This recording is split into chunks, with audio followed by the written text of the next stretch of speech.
35,000 টাকা খরচ করেও 720p এর আইপিএস ডিসপ্লেওয়ালা এই আইফোন 11টা কিনাও কারো স্বপ্ন। উদাহরণস্বরূপ 12 থেকে 15,000 টাকা ফোনগুলোতেও সেম একই কনফিগারেশনের ডিসপ্লে পাওয়া যায়। ওয়েট ভাই বলতেছি। আসসালামু আলাইকুম, কেমন আছেন সবাই? লাস্ট ভিডিওতে বলছিলাম নেক্সট ভিডিওটা কিন্তু আইফোন 11 নিয়েই করবো, তো আইফোন 11টা নিয়ে দেখা হতে পারে। আপনাদের ভাই কিন্তু কথা দিয়ে কথা রাখে। সো এই ভিডিওটা তাড়াতাড়ি কমেন্ট করে ফেলেন অ্যান্ড সাথে সাবস্ক্রাইব বাটনটা ক্লিক করে দিন। আচ্ছা যাই হোক, বর্তমানে আইফোন 11টার মার্কেট প্রাইস হচ্ছে কি আপনার 35,000 টাকা অ্যান্ড এই প্রাইস পয়েন্টে আইফোন 11টা আপনাকে অফার করতেছে একটা 720p IPS LCD display and ফোনটার চারদিকে যদি বেজেলটার দিকে একবার তাকান, মানে 35,000 টাকার একটা ফোনে আইপিএস ডিসপ্লে লাইক হোয়াট, যেখানে এই সেম একই প্রাইস পয়েন্টে আপনারা কিন্তু brand new Samsung Galaxy A35 পাচ্ছেন অ্যান্ড কিছু টাকা অ্যাড করলে আপনার স্যামসাং গ্যালাক্সি A55টাও পাচ্ছেন অ্যান্ড ওই দুইটা ফোন কিন্তু আইফোন 11-এর চেয়ে মাস বেটার। বাট আজকে কোনো কম্পিটিশনে যাচ্ছি না। ওয়েট, আপনাদের সাথে একটা কমেন্ট শেয়ার করতেছি। এই সময় আইফোন 11 কেনাটা পাগলামো আর বোকামো ছাড়া কিছুই না। সত্য এবং বোঝা মানুষেরা কোনোদিনও এই দামে 2024 সালে আইফোন 11টা কিনবে না। হ্যাঁ, আমি ভাইটার কমেন্টের সাথে একেবারেই একমত পোষণ করছি। কজ দেখেন, 35,000 টাকায় আসলে আইফোন 11টা যা স্পেক ওয়াইজ আপনাকে অফার করছে অ্যান্ড এটা কিন্তু কখনোই মানানসই হয় না। যেমন দেখেন, আপনারা হয়তো দেখবেন লাইক কিছু কিছু মানুষ আছে আপনার তাদের বাজেট হয় 10,000 বা 15,000 বা 20,000, কিন্তু তাদের দরকার হয় একটা আইফোন অ্যান্ড তারা দেখবেন আপনার আইফোন 6, 7, 8, আইফোন XS এইসব ফোনগুলো কিনে এবং আমাদের সমাজে তারা মানে কিরকম যে একটা নিজেদের মনে করে লাইক আমি বুঝি না। বাট আইফোন 11টা কিন্তু মোটামুটি একটা ভালো ফোন বলা যায়। কজ এই ফোনটাতে জানেন আপনারা অ্যাপেলের A13 বায়োনিক চিপটা ব্যবহার করা হয়েছে অ্যান্ড এই প্রাইস পয়েন্টে এই ফোনটা আপনাদেরকে একেবারে সেরা পারফরমেন্স প্রোভাইড করবে অ্যান্ড এইটা আমি একেবারে গ্যারান্টি সহকারে বলতে পারি। বাট তারপরে যদি আপনারা আইফোন 11টা কিনেন তাহলে A1 গ্যাজেটের সাথে কন্ট্যাক্ট করেন। তাদের লোকেশন হচ্ছে বরিশাল বিবি পুকুর পাড়ের ফাতেমা সেন্টারের 4 তলাতে অ্যান্ড তাদের শপের ডিটেইলসটা এবং ফোন নাম্বার আমার ডেসক্রিপশন বক্সে দেওয়া আছে। আপনারা তাদের সাথে কন্ট্যাক্ট করে নট অনলি আইফোন 11 যে কোনো ধরনের ফোন কিনতে পারেন অ্যান্ড ডিসকাউন্ট কিন্তু অবশ্যই পাবেন। শুরুটা কোন পার্ট দিয়ে করা যায়? একটু ভালো কথা দিয়ে শুরু করি। ভালো কথা বললে ফোনটার পারফরমেন্স সেক্টরটাই সর্বপ্রথমে আসে। হার্ডওয়্যার সেকশনে তাদের অ্যাপেলের নিজস্ব A13 বায়োনিক চিপটা ব্যবহার করেছে এবং শুধুমাত্র একটা ভেরিয়েন্টই পাবেন 4GB র্যাম, 64GB এবং 128GB ইন্টারনাল স্টোরেজ। বাট যদি এই ফোনটা কিনেন ভাই, অবশ্যই সাজেশন করবো 128GB ভেরিয়েন্টটা কিনেন। কজ টাকা বাঁচাতে গিয়ে যদি 64GB ভেরিয়েন্টটা কিনেন কিছুদিন পর স্টোরেজ ফুল হয়ে যাবে অ্যান্ড তখন ভাই সেই লেভেলের একটা প্যারা খাবেন। এবং ফোনটার সফটওয়্যার আপনার যখন লঞ্চ হয়েছিল তখন ছিল অ্যান্ড্রয়েড ভার্সন 13 অ্যান্ড বর্তমানে ফোনটা রান করতেছে iOS ভার্সন 17-এ। মানে আপনার 4টে আপডেট ফোনটা কিন্তু অলরেডি পেয়ে গেছে এবং iOS 18 সম্ভবত 2-1 মাসের ভিতরে চলে আসবে এবং আগামী বছরের iOS 19 এবং তার পরের বছর iOS 20 অ্যান্ড সেইটা সম্ভবত পাবেন। মানে এই ফোনটাতে এখন 4টা আপডেট অলরেডি কমপ্লিট হয়ে গেছে অ্যান্ড আরও 2টা আপডেট পাবেন। তো সেক্ষেত্রে নিঃসন্দেহে কিন্তু ফোনটা আরও কিছুদিন ব্যবহার করতে পারবেন। বাট পারফরমেন্স ইস্যুটা যদি আপনাদেরকে একটু গেমিংয়ের কথা বলে দেখেন, A13 বায়োনিক চিপটা কিন্তু যথেষ্টই পাওয়ারফুল চিপ। মানে 35,000 টাকা যদি চিন্তা করেন সেক্ষেত্রে কিন্তু কোনো ব্র্যান্ড নিউ ফোন বা অন্য কোনো ফোন নাই যে এইটার প্রসেসরের থেকে বেটার পারফরমেন্স প্রোভাইড করবে। অ্যান্ড এইটা দিয়ে যখন আমরা গেমিং করছিলাম সেইখানে আমরা স্মুথের সাথে এক্সট্রিম এবং সর্বোচ্চ HDR এর সাথে এক্সট্রিমে প্লেব্যাক করার সুযোগটা পাইছি অ্যান্ড গেমিং এক্সপিরিয়েন্সটা ছিল এই ফোনটায় যথেষ্ট ভালো, যেটা নিয়ে কিন্তু একটা ডেডিকেটেড ভিডিও আমরা তৈরি করে ফেলছি। সো আশা করি এই ভিডিওটা শেষ করে উঠে দেখবেন। বাট এই ফোনটার যে একেবারে রেগুলার কাজ বাজ ভাই একেবারে অনায়াসে করা যাচ্ছিল, কোনো রকম সমস্যা আপনাদেরকে কখনো এটা মনে হবে না। মানে আমার যদি S20 ফিটার কথা বলি, এইটার চেয়ে এইটাতে ভাই মাস বেটার পারফরমেন্সটা পেয়েছি আমরা।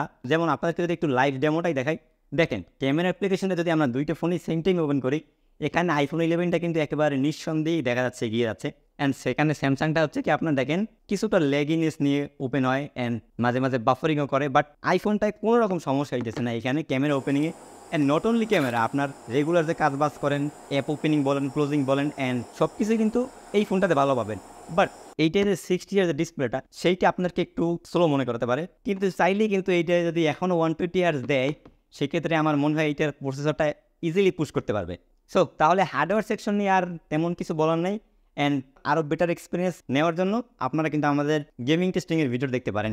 অ্যান্ড ফোনটার মেসিভ ডাউনগ্রেড হচ্ছে ফোনটার ডিসপ্লে সেকশন। হ্যাঁ, এইখানে পাচ্ছেন আপনারা 6.1 ইঞ্চির liquid retina 720p IPS LCD panel and PPA density হচ্ছে কি আপনার 326 অ্যান্ড ফোনটার স্ক্রিন টু বডি রেশিও হচ্ছে কি আপনার 79%। মানে ফোনটার অর্ধেক জায়গা ধরেই মোটামুটি আছে ফোনটার বেজেলটা। বাট এত বাজে কিছুর ভিতরেও ফোনটা আপনার 3D সেন্সরের যে ফেসিলিটি আছে এইটা কিন্তু যথেষ্টই ফাস্ট এবং অ্যাকুরেট। অ্যান্ড এইটা যদি একেবারে আপনারা লো লাইট, যেখানে আপনার কোনো রকম লাইট থাকবে না, একেবারে যদি ফোনটার যে স্ক্রিনের ব্রাইটনেস ওইটা দিয়ে আনলক করতে পারছিল।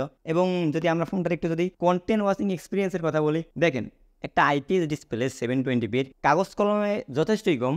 বাট যদি আপনারা রেগুলার লাইফে ফোনটা একটু টেস্টিং করেন, সেক্ষেত্রে আপনার কাছে অতটা খারাপ মনে হবে না। কিন্তু আপনারা যদি আমার মতো এরকম কোনো স্যামসাংয়ের ডিভাইস ব্যবহার করেন বা কোনো অ্যামোলেড ডিসপ্লেওয়ালা ফোন ব্যবহার করেন এবং তারপরে যদি আইফোন 11-এ আসেন, সেই ক্ষেত্রে কিন্তু ভাই এই ফোনটা আপনার কাছে মানে অনেক ডাল মনে হবে আর কি। কিন্তু আপনারা যদি এরকম ডিসপ্লে কনফিগারেশন বা ফোন সম্পর্কে নলেজটা একটু কম রাখেন, কিন্তু মনে করেন আপনারা একটা বাজেট ফোন ইউজ করতেছেন অ্যান্ড যদি আইফোন 11-এ আপগ্রেড করতে চান, সেই ক্ষেত্রে এইটা ডিসপ্লেটা ভাই আপনাদের কাছে কোনো অংশেই খারাপ মনে হবে না। অ্যান্ড ডিসপ্লের কালারের রেসি কথা বললে, এটা কোনো অংশেই অ্যামোলেড ডিসপ্লের সাথে এরকম মানানসই না।